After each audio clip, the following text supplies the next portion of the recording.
today's Ukraine.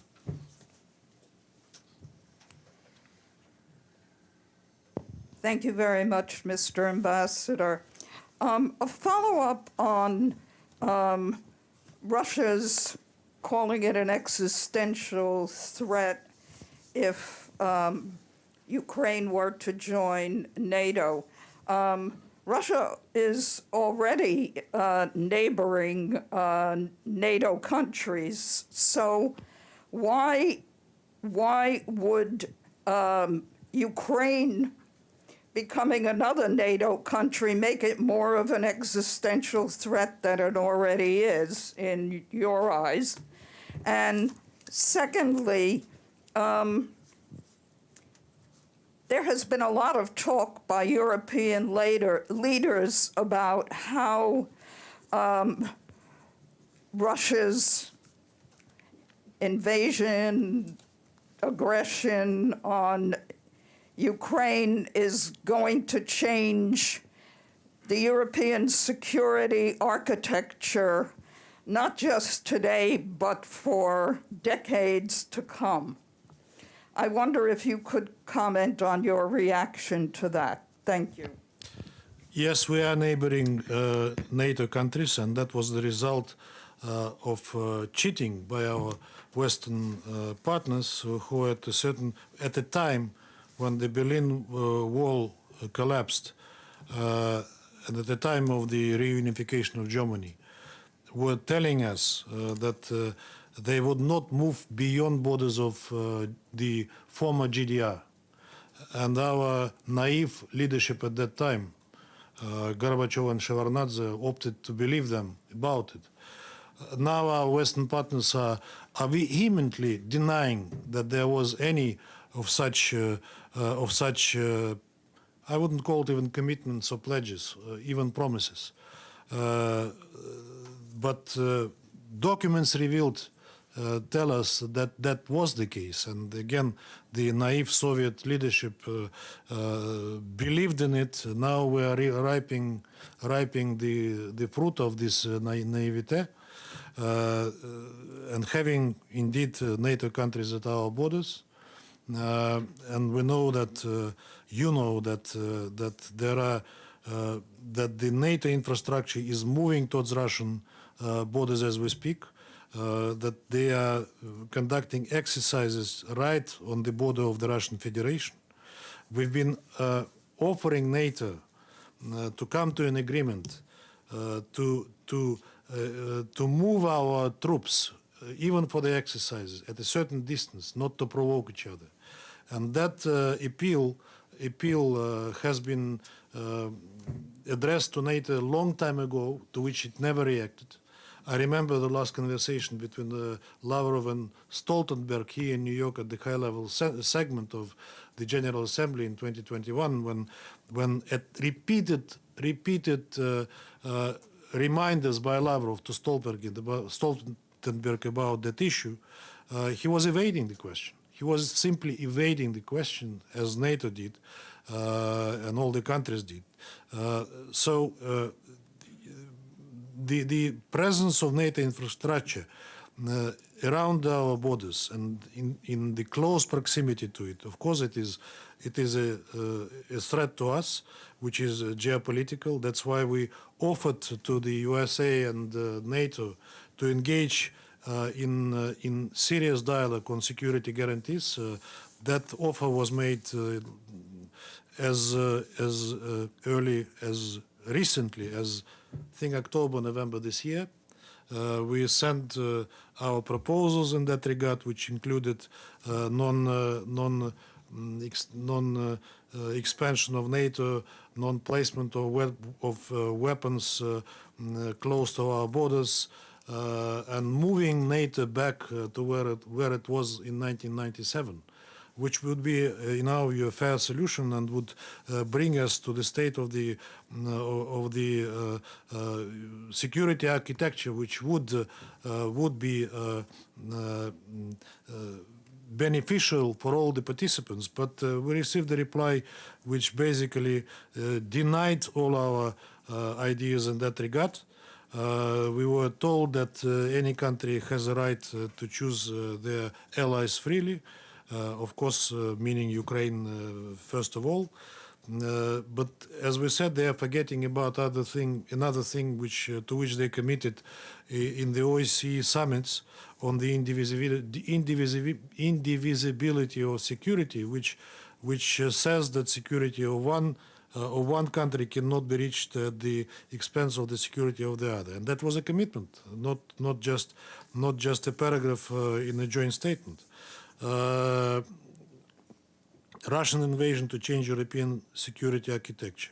I think NATO has changed European security architecture already back after 1997 when it started to expand to the east, contrary to their promises, unfortunately not commitments.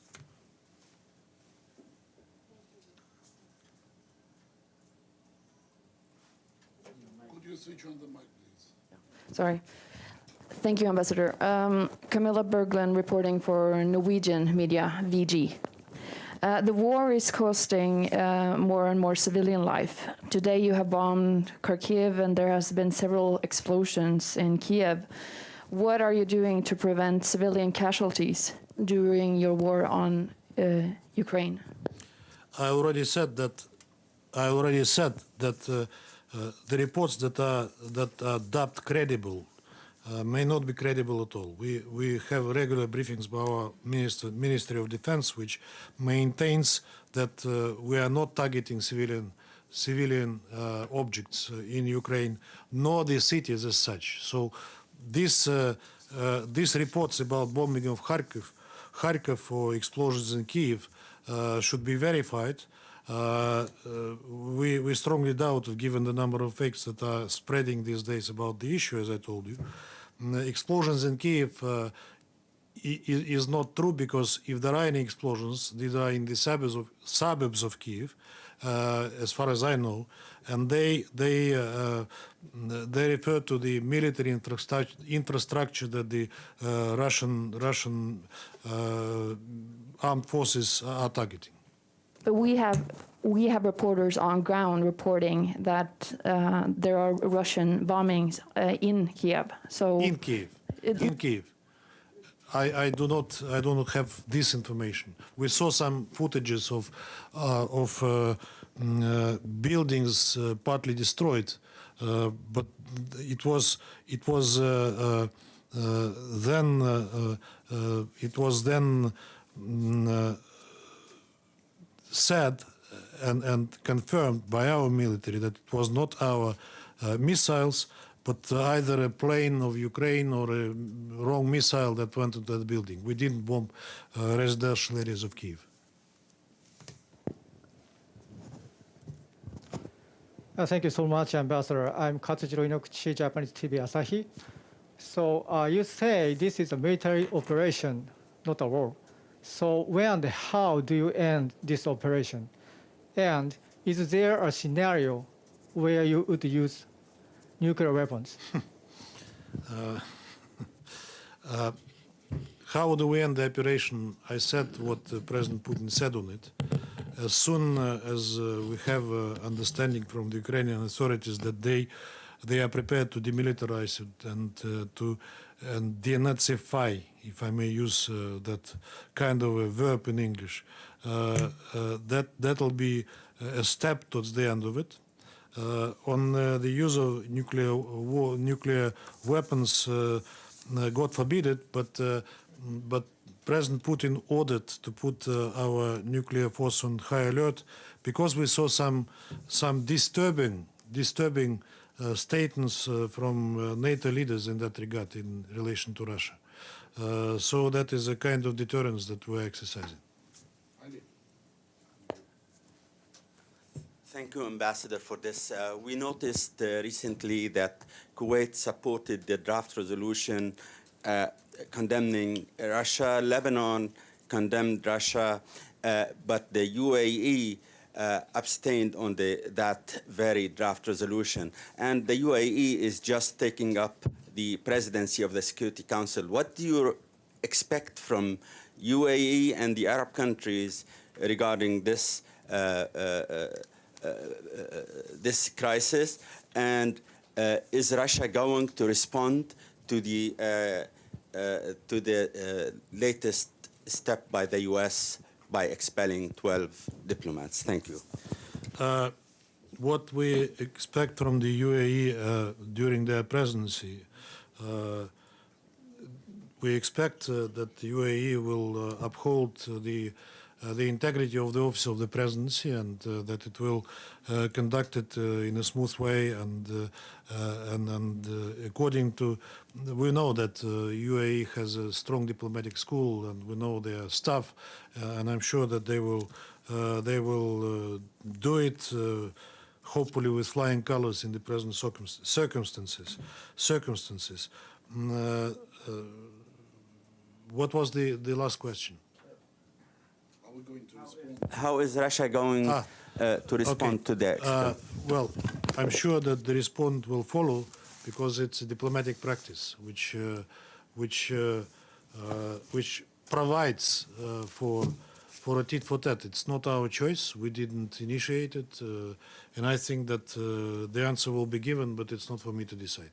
I have to apologize to you. We are finishing our press conference. Sorry that it was short today, but I think you will bear with me because of the circumstances. Ambassador, are these diplomats who are being expelled diplomats whose visas are coming to an end? Sorry? Are these diplomats whose US visas are coming to an end? I didn't understand. As in, are their visas running out and they have to leave anyway, or? So look, we have many diplomats in the mission who do not have visa extensions. They can stay in the U.S. and continue their job. What they cannot do is to leave they can leave the country, but that's 100% guarantee that they will not come back, because they will not get their visa extensions. Who of those 12 have valid U.S. visas today, and who are not, I have no idea yet, because I didn't see the names. Okay, we appreciate any further information you can share. Yeah.